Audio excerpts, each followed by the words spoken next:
आज एक जो सबसे महत्वपूर्ण विषय चर्चा और अनुसंधान करने की दृष्टि से महत्वपूर्ण लगा, वो है एयर कंडीशन। और हमने अपने अनुसंधान में जो देखा और प्रत्यक्ष अनुभव किया, आज उसके बारे में कुछ ज़रूरी सूचनाएं और अनुभव यहाँ पर साझा करना उचित होगा, क्योंकि आज माया में लिपटे व्यक्ति एयर के लिए एयर कंडीशन केवल एक ठंडा स्वयं को ठंडा रखने का साधन नहीं, बल्कि एक सामाजिक हैसियत का परिचायक भी बन चुका है। और कुछ जगह इसका भरपूर उपयोग इसी बात पर केंद्रित है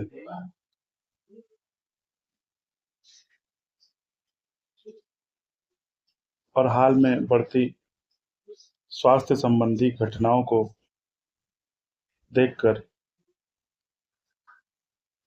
हम ये कहने पर और अनुसंधान करने पर मजबूर हुए कि क्या वास्तव में एयर कंडीशन का हमारे जीवन को लाभ हुआ है या नहीं।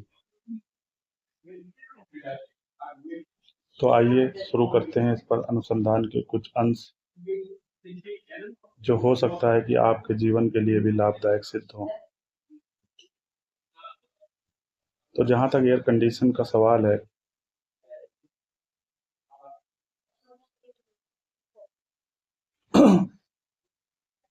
जिसका प्रयोग हम घरों में स्वयं को ठंडा रखने के लिए कर रहे हैं, इसका उपयोग अगर समग्रता में देखें तो इसका जो अंतिम दुष्प्रभाव है वो इसे नुकसानदायक ही सिद्ध करता है। मतलब एयर कंडीशन का जो अंतिम अध्ययन है हमारा, उसमें यही आया है कि इसके लाभ बेहद कम और नुकसान ज़्यादा है। लाभ इस दृष्टि से है कि जैसे किसी व्यक्ति को बहुत गर्मी लग रही हो, यह व्यक्ति बीमार हो, यह व्यक्ति का शरीर जल गया हो किसी दुर्घटनावश, तब तो हमें इसका लाभ दिखाई पड़ता है, क्योंकि ये शरीर में नमी की मात्रा को घटाकर और जल की मात्रा को घटाकर उसे ठंडा बनाए रखता है। हाँ, इसके कारण शरीर में खुजली भी हो सकती है, एलर्जी भी हो सकती है, वो इसका दुष्प्रभाव के रूप में हम देखते हैं।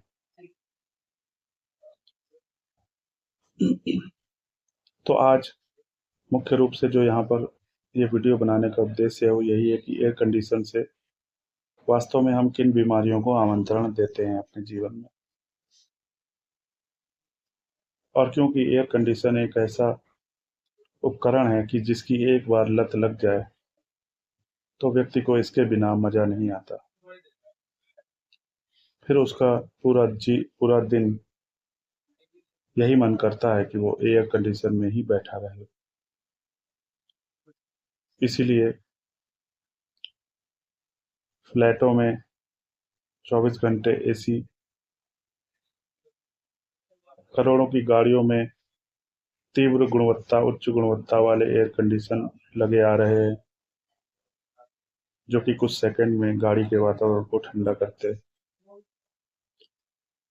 और बड़े बड़े घरों में तो ये भी देखने में आ रहा है कि वॉशरूम भी एयर कंडीशन से भरे हुए।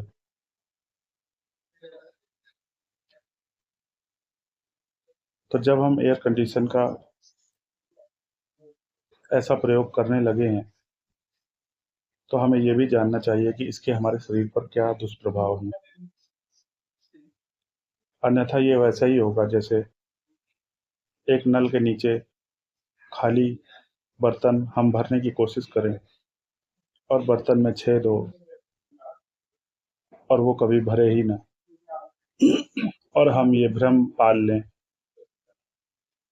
कि जब नल के नीचे बर्तन रखा है तो वो एक ना एक दिन भर ही जाएगा। ठीक उसी प्रकार हम भूलवश एसी का प्रयोग करके उसमें स्वयं के लिए बीमारियों का वातावरण उत्पन्न कर रहे हो और दूसरी तरफ बीमारियों के उपचार के लिए भाग दौड़ भी कर रहे हो और ये मानकर बैठें कि एक ना एक दिन हमें इन बीमारियों से मुक्ति मिल जाएगी। तो जो एसी का सबसे बड़ा दुष्प्रभाव हमने देखा वो यही है कि ये शरीर को ठंडा रखता है और ज़्यादा देर बैठने पर ये हमारी शरीर में नमी की मात्रा को घटाता है। नमी की मात्रा घटने से हमारे शरीर में खुजली भी पैदा होती है और कोई भी लंबे समय तक एसी में बैठकर इसे अनुभव कर सकता है। दूसरी बात ये हमारे शरीर में खून के दौरे को भी प्रभावित करता है। एसी का ज़्यादा प्रयोग हमारे शरीर में खून के दौरे को शिथिल करता है, मतलब कम करता है, क्योंकि खून को शरीर में उचित प्रकार से दौरा करने के लिए एक सक्षम ताप की आवश्यकता होती है, जिसका कि निर्माण हमारा शरीर लगातार रूप से करता है। लेकिन जब हम एसी में बैठे रहते हैं तो हमारे शरीर में दौड़ता हुआ खून को ज़्यादा संचार करने का सरलता प्राप्त नहीं होता, मतलब उचित प्रकार से खून का दौरा हमारे शरीर में नहीं हो पाता है, क्योंकि बाहर से जो नमी, अत्यधिक मात्रा में जो ठंड हमारा शरीर ग्रहण कर रहा होता है वो हमारी नस नाड़ियों को श्रिंक कर देता है, मतलब सिकुड़ सिकुड़ जाती हैं हमारी जो पतली पतली धमनियां या नसें आती हैं, जिससे कि खून को उसमें से गुजरने में समस्या उत्पन्न होती है और इस प्रकार हमारे शरीर का अधिकांश हिस्सा शुद्ध ऑक्सीजन को ग्रहण नहीं कर पाता। और क्योंकि शरीर में ऑक्सीजन पहुंचाने का एकमात्र जो मुख्य स्रोत है वो हमारा रक्त है, और जब रक्त ही पर्याप्त ऑक्सीजन ग्रहण नहीं करेगा तो जो वो रक्त जिन हिस्सों में बहता है उन हिस्सों में भी पर्याप्त ऑक्सीजन की आपूर्ति नहीं हो सकेगी, जबकि हमारा शरीर प्रति क्षण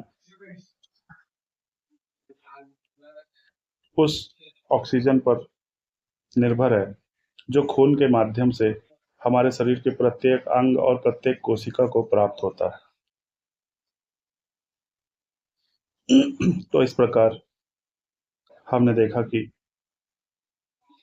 एसी का लंबा प्रयोग हमारे शरीर को खून के प्रवाह के प्रतिकूल परिस्थिति में रखता है। तीसरा जो कारण है ये है हमारे फेफड़ों को नुकसान। सबसे गहरा नुकसान ये हमारे फेफड़ों और लंग्स को पहुंचाता है।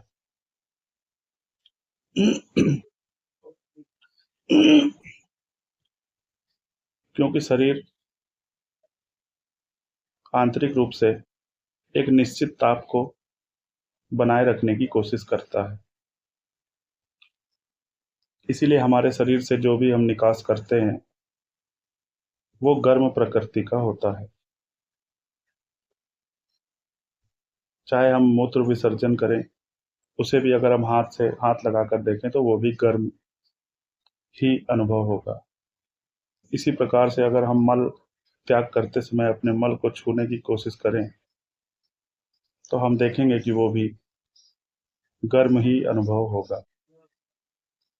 तो इस प्रकार जो शरीर की अधिकांश प्रक्रियाएं हैं, वो एक निश्चित ताप पर टिकी हुई हैं, और अगर हम उस ताप से छेड़छाड़ करेंगे, तो उसका नुकसान हमारे शारीरिक तंत्र को होना ही होना है। और लंबे समय तक एक दिन में ज़्यादा समय तक एसी में बैठने से आप श्वास रोग, दमा रोग और लो ब्लड प्रेशर के शिकार हो सकते हैं।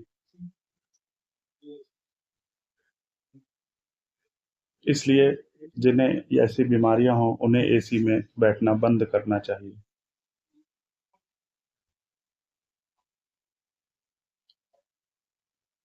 और ये सब क्योंकि फेफड़ा हमारे शरीर का सबसे मुख्य अंग है, जो कि शुद्ध ऑक्सीजन को हमारे खून में घोलता है। जो हमारा शरीर ऑक्सीजन को ग्रहण करता है, वो फेफड़ों द्वारा हमारी नाक से खींची गई वायु के माध्यम से ही करता है। तो अगर हमारे फेफड़े कमजोर होंगे, तो हमारे शरीर में पर्याप्त ऑक्सीजन की मात्रा नहीं आएगी, और अगर पर्याप्त ऑक्सीजन की मात्रा हमारे शरीर में नहीं आएगी, तो जो खून हमारे शरीर में, जो बहने वाला खून उस ऑक्सीजन के भरोसे बैठा हुआ है, वो अपने में अशुद्ध होता जाएगा। और जब वो रक्त ही अशुद्ध होता जाएगा, तो वो शरीर के जिन भागों में बहेगा, उनकी अशुद्धता को दूर नहीं कर पाएगा, और इस प्रकार हमारा जो शरीर है वो धीरे धीरे बीमारियों के प्रभाव में आता जाएगा। और क्योंकि बीमारियों से लड़ने के लिए शरीर में ऑक्सीजन का स्तर अच्छा होना अति आवश्यक है। अगर हम मुख्य रूप से जो ऑक्सीजन निर्माण करने वाला तंत्र है, जो कि लंग्स है, उसी को हमने कमजोर कर दिया, तो भला हमारे शरीर को ऑक्सीजन की आपूर्ति कहाँ से होगी। और ये हमने स्वयं किया। एसी में, एसी के कमरों में लुत्फ उठाकर, उसके बाद एसी वाली बड़ी बड़ी कारों में बैठकर घर जाकर, उसके बाद वहां से अपने ऑफिस में दिन भर एसी चलाकर, तो एक तरह से हमारा पूरा दिन एसी में ही बीत रहा है। तो फिर हम अनजाने में ही बीमारियों के भोगी क्यों नहीं बनेंगे।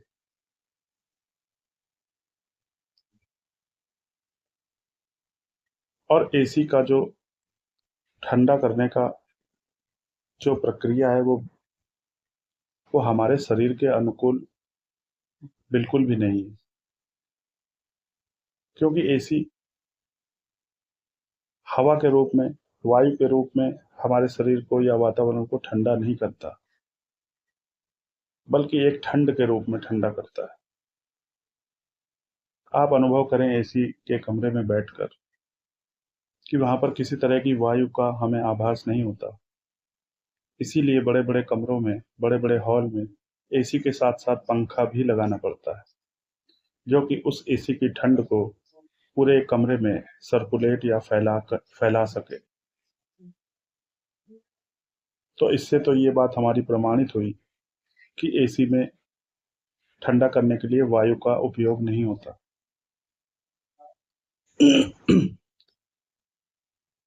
तो इससे हमारा शरीर पसीना आने पर सूखता नहीं है, बल्कि अंदर से ठंडा होता जाता है। मतलब पंखा जहाँ हमारे शरीर को पसीना आने के बाद उसे सुखाने का काम करता है, लेकिन एसी में हम उस पसीना आने की प्रक्रिया को ही बाधित कर रहे हैं। मतलब एसी में बैठकर हमें पसीना आता ही नहीं है। जबकि अगर हम किसी पंखे वाले स्थान में बैठें, तो हमें हल्का-हल्का भीतर से पसीना आता रहता है। तो लंबे समय तक जब हमें पसीना नहीं आता, जो कि हमारा शरीर दिन भर इस प्रदूषित वातावरण में किसी न किसी माध्यम से गंदे तत्वों को, जहरीले तत्वों को अवशोषित करता है, जिससे कि हमारा शारीरिक तंत्र पसीने के माध्यम से बाहर निकालता है। तो जब हमने उस प्रक्रिया को ही बाधित कर दी, तो भला हम बीमारियों को क्यों प्राप्त नहीं करेंगे? इसकी काट के रूप में कुछ लोगों द्वारा ऐसा देखने में आया कि वो दिन के एक निश्चित घंटे अपने शरीर से जानबूझकर पसीना निकालने वाले व्यायामों को करते हैं और उसके बाद दिन भर एसी में बैठे रहते हैं, क्योंकि उन्होंने ऐसा समझा कि दिन के किसी खास घंटे में हम अपने शरीर से ज़्यादा पसीना निकाल लें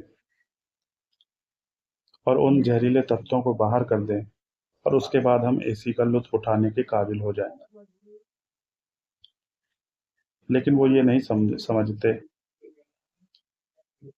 कि ये किसी खास घंटे या समय की बात नहीं है, बल्कि हमारा शरीर तो दिन भर ही इस जहरीले और प्रदूषित वातावरण में विद्यमान है और दिन भर ही उन जहरीले तत्वों का अवशोषण किसी न किसी माध्यम से कर रहा है और उन्हें निकालने के लिए भी जो प्रक्रिया है, वो भी अनवरत रूप से दिन भर जारी रहेगी। तो फिर ये कैसे संभव है कि हम पूरे दिन भर के जो जहरीले तत्व हैं, वो दिन में केवल आधे 1 घंटे में पसीने के रूप में बाहर निकाल देंगे? इसीलिए हम ये कहने पर मजबूर हुए कि एयर कंडीशन अगर किसी को बहुत ही गर्म जैसा अनुभव होता है, तो कुछ देर के लिए वो बैठ सकता है। लेकिन अगर हम अपने अनुसंधान और अनुभव की बात करें, तो आधे से 1 घंटे से ज़्यादा लगातार प्रयोग एसी का किसी भी रूप में ठीक नहीं है। और कुछ लोगों द्वारा जो रात में केवल एसी में सोते हैं और सुबह बंद कर देते हैं, तो उन्हें समझना चाहिए कि रात का समय ही कम से कम 8 से 10 घंटे का होता है और अगर उनका शरीर 8 से 10 घंटे लगातार एसी की ठंड में रहेगा, तो वो जोड़ों के दर्द, मांसपेशियों के दर्द और फेफड़े के हानि से स्वयं को बचाने में अक्षम साबित होंगे। तो ये था आज का हमारा एसी पर अनुसंधान। इसमें बताई बातों को अपने जीवन में उतार कर आप काफ़ी हद तक स्वस्थ जीवन की ओर बढ़ने का प्रयास कर सकते हैं। धन्यवाद।